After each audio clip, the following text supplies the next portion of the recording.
Salut YouTube, aujourd'hui je vais vous faire une petite vidéo simple. Donc je vais vous présenter mon AK-47 polonaise. Donc c'est une AK-47 de 1963. Donc je vois tout de suite les gens, déjà il y en a qui vont dire, des rétractaires, oui l'AK-47 en France c'est impossible, on peut pas avoir ce genre d'arme. Bah si, t'en vois une en face de toi, donc oui on a le droit. Sauf que faut être tireur sportif. Ou terroriste. Oui, c'était une petite blague, je sais, c'est pas marrant. C'est pas marrant. Pas marrant, mais il fallait que je la place. Ou branleur de cité, à la rigueur. Oui, aussi, ouais, bon, c'est pas terrible. Bon, moi j'ai choisi d'être tireur sportif dans les trois. C'était le moins risqué des trois. Franchement, entre terroriste, branleur de cité et tireur sportif, c'était le moins chiant, le moins risqué. Et sur le CV, ça faisait mieux. Sincèrement, ça faisait mieux.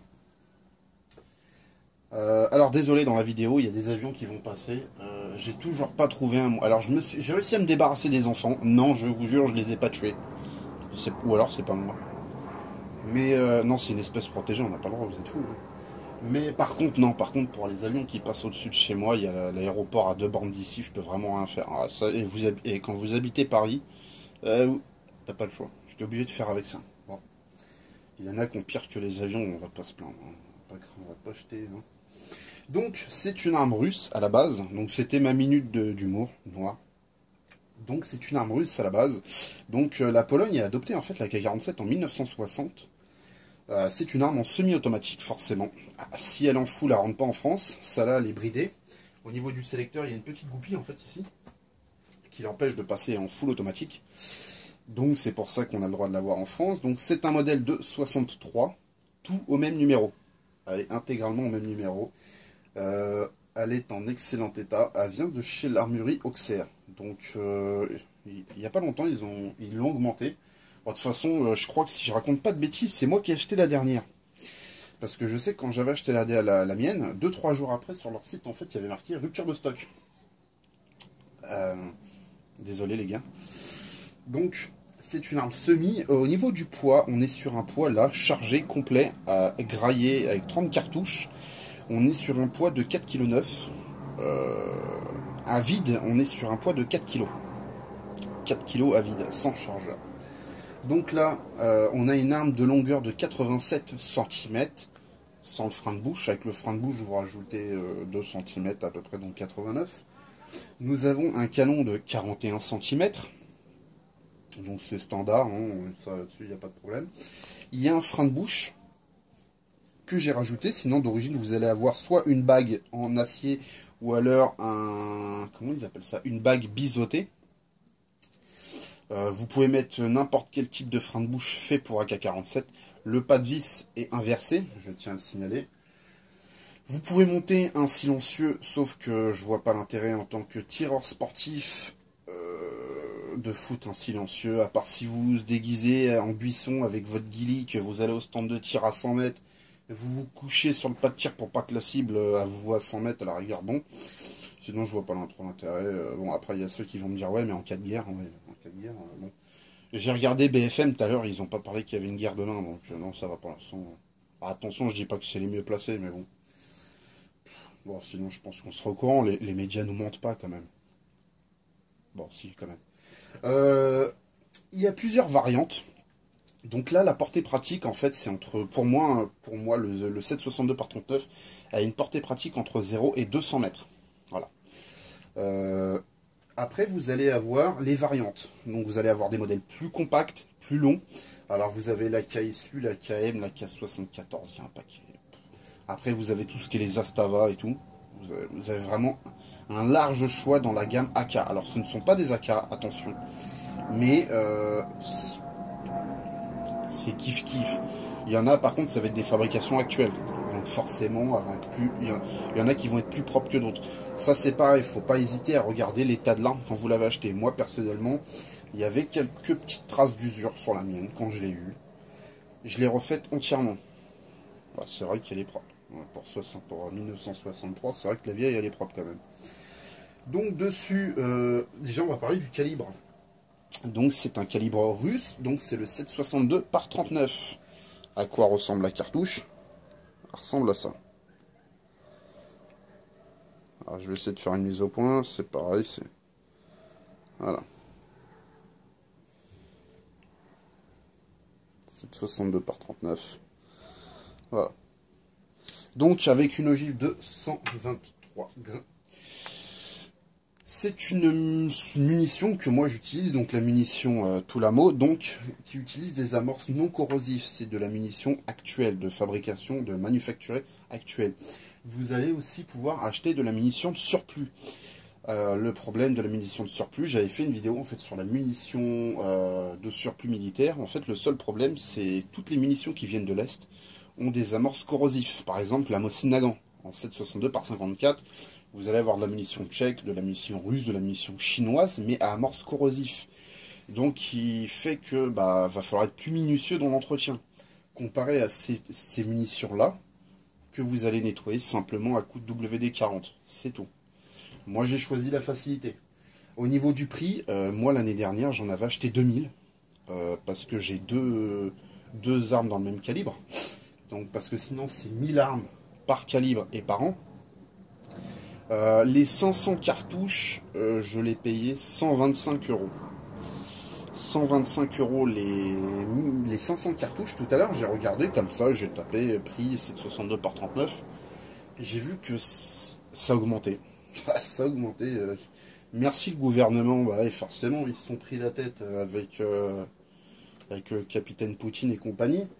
En ce moment, je sais pas si vous suivez les infos, tout ça, mais par exemple, ce type d'arme-là, il y a beaucoup d'armuriers en fait qui l'ont en rupture de stock. Il y en a plein qui en ont plus en stock. Il y a encore 2-3 ans, je m'en rappelle, dans les armuriers, vous en trouvez partout des AK-47. Là maintenant, ça devient un peu plus compliqué. Ils essayent un peu de les... Alors ça, on va en parler après, pourquoi. Et les munitions ont augmenté. De 125 € les 500, là maintenant c'est à 180 € les 500. Ah, tout de suite, là, ça prend 60 balles, c'est pas... Ah, ça fait mal. Pourquoi ça a augmenté? Forcément, il y a eu l'embargo, toutes les conneries. Hein, et forcément, le problème de cette arme-là, c'est... Moi, j'aime cette arme parce que c'est fait que de bois et d'acier. C'est increvable. Sincèrement, c'est increvable. Le mec qui me dit qu'il a réussi à envoyer une AK-47, chapeau camarade, t'es un champion. Mais le problème de cette arme-là, c'est qu'elle a subi en fait le délit de sale gueule. C'est un peu comme avec les chiens.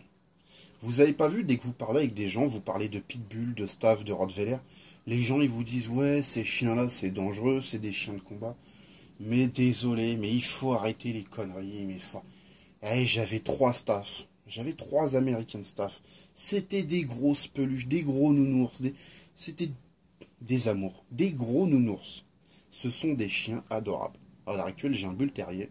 C'est pareil, c'est un chien adorable aussi. Il faut arrêter de raconter des conneries. C'est normal. Si le maître, c'est un connard, le chien, malheureusement, il deviendra un connard. Mais ça, vous y pouvez rien.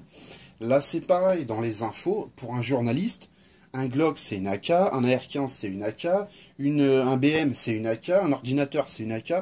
Dès qu'il se passe un truc dans le monde où il y a une arme, tout de suite, on vous met une AK-47, une Kalachnikov. C'est tout le temps pareil, tout le temps, tout le temps, tout le temps. Il n'y a pas longtemps, il y a un petit monsieur là qui s'est fait cambrioler.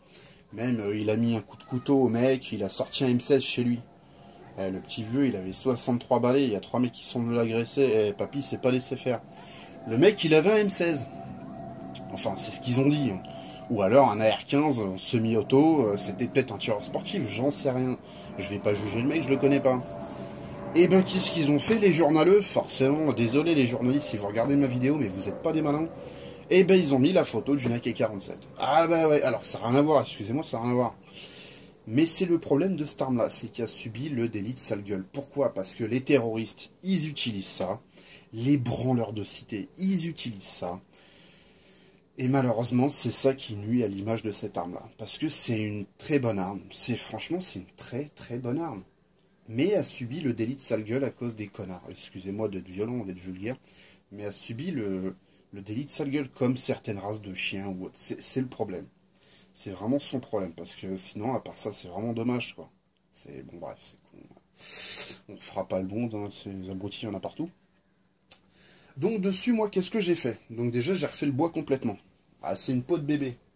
Ah, le bois, je pourrais me frotter les parties intimes dessus que... Non, je suis pas comme ça. Mais c'est pour vous dire à quel point c'est propre. Ah, c'est vraiment lisse.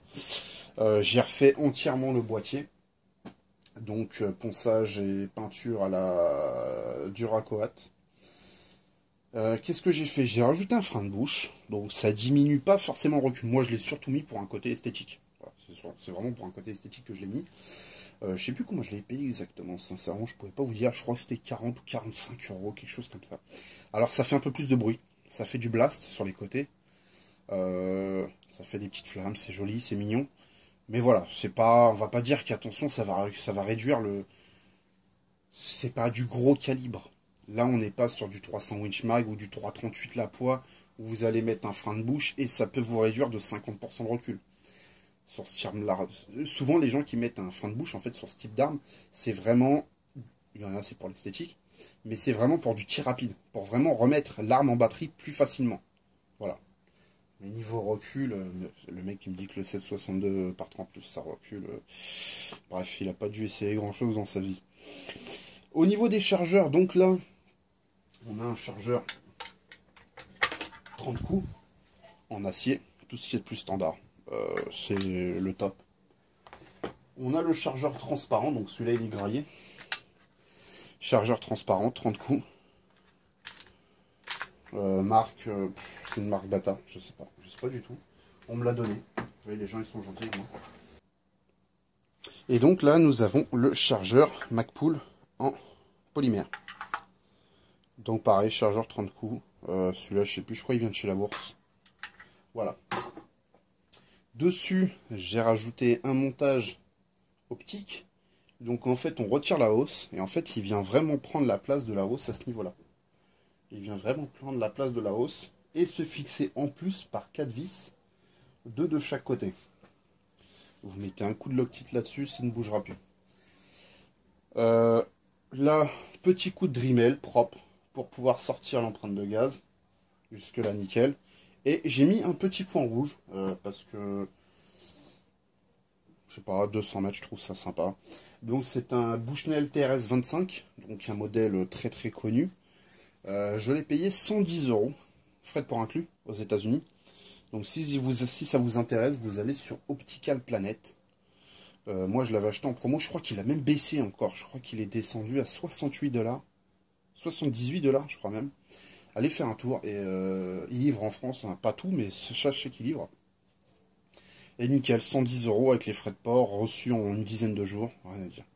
Voilà, donc j'avais rien d'autre à rajouter sur cette arme.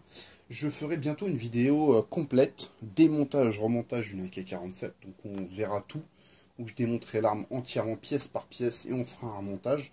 Je ferai montrer la différence qu'il y a entre un boîtier usiné et un boîtier à tôle emboutie. On verra la différence, ça c'est surtout à l'intérieur qu'on va l'avoir. Donc voilà, sinon, rien d'autre à dire. J'ai envie de vous dire, c'est l'arme la plus répandue au monde. Hein. Voilà. Mais qui malheureusement subit le délit de sale gueule. Donc on m'avait demandé de faire une petite vidéo sur mon AK, donc je ferai bientôt une vidéo en fait sur le pas de tir pour vous faire montrer ce que ça donne. On fera une vidéo au 100, 200 et pourquoi pas, peut-être 300 mètres. Allez, sur ce je vous laisse. Ciao tout le monde!